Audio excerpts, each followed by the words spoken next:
I don't write a lot of music for solo piano, but it tends to be the instrument that I come back to whenever I'm writing anything personal. And I find it's one of the best ways I have of dealing with difficult situations in my life. So it's not surprising that there's an undercurrent of sadness in most of these pieces.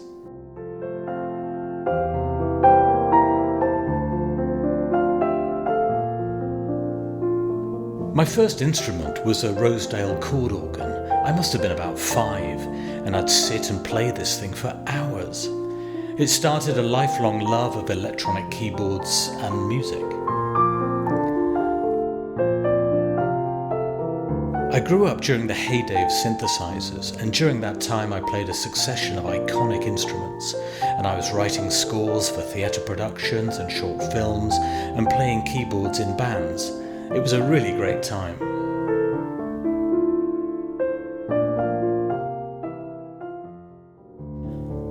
I spend a lot of my time these days in my studio at Snape Maltings, which is an arts and concert hall complex in Suffolk on the south coast of England. It's a very beautiful but sometimes bleak landscape, and in fact Benjamin Britten used to live around here, and standing on the local beaches you can really see where works like Peter Grimes came from.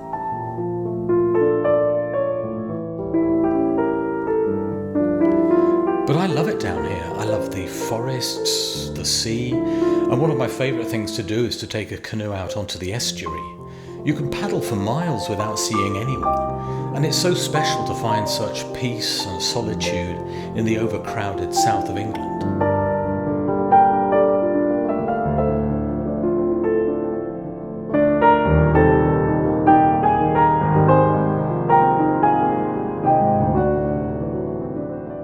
These pieces are very personal to me, and I've never really played them to anyone before. But last year a friend asked whether I could contribute a track to an album he was putting together on the subject of sleep. And I offered him Lullaby for Juliet, which was a piece I wrote for my eldest daughter when she was a baby. And it was astonishing. BBC Radio 3 played it, and it got over 100,000 streams on Spotify in the first couple of months. And you could tell from the metadata that this tiny piece that I wrote, not expecting anyone to ever hear it, was being listened to all around the world, in places I'd never heard of.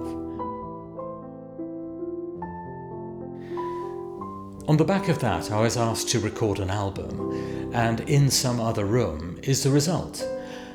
I guess you could call it my thank you letter to the piano for all the free therapy over the years.